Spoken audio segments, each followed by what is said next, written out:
Hello po, magandang hapon po sa inyong lahat.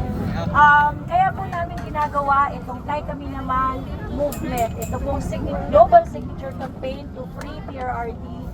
Dahil kung matatandaan niyo pong lahat, ang puso natin ay sabay-sabay nabasag noong March 11, 2025. Noong araw po na yon, kinidnap ng ating gobyerno, ang ating mahal na Pangulo, si PRRD at ipinadala sa Hague.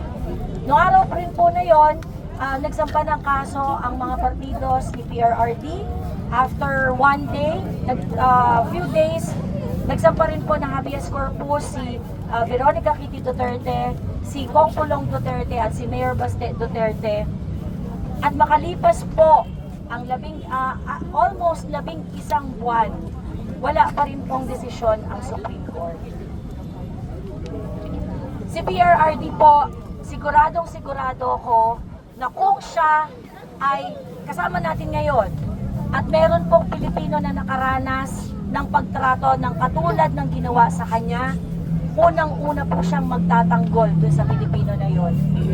Ang Tay Kami Naman ay isang movement na nagpaparangal sa isang Pilipino na nagsilbi sa bayan ng tapat, na nagmahal sa kapwa Pilipino at nagbigay ng dignidad sa ating lahat para kilalanin ng buong mundo bilang isang marangal na lahi. Si PRRD po ay binuhos ang kanyang lakas, binuhos ang kanyang buhay para pagsilbihan tayo. Siguro naman po hindi kalabisan na tayo naman ang magtatanggol sa kapwa natin Pilipino.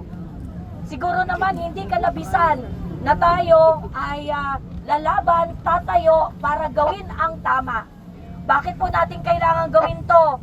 Isa po sa tinuro sa atin ni PRRD ay hindi natin tanggapin ang public service na mas mababa sa standard na public service na ibinigay niya sa ating lahat. Yung pong security, safety, mga rational decision tungkol sa ating foreign relations, pagmamahal at pag-aalaga na ibinigay niya hanggang sa kaliit-liitang Pilipino. Huwag po nating hayaan na yung pong iniwan na legasiya ni PRRD ay makalimutan ng kapwa natin Pilipino. Kasi deserve natin ng magandang Pilipinas.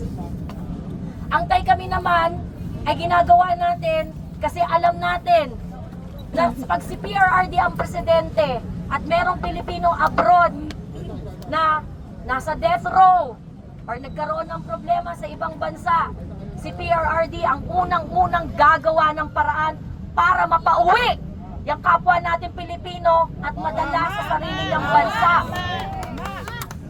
Si PRRD po, after almost 11 months, wala pong kaso dito sa Pilipinas. Walang kaso sa Hague. Wala pa rin po siyang formal charge doon.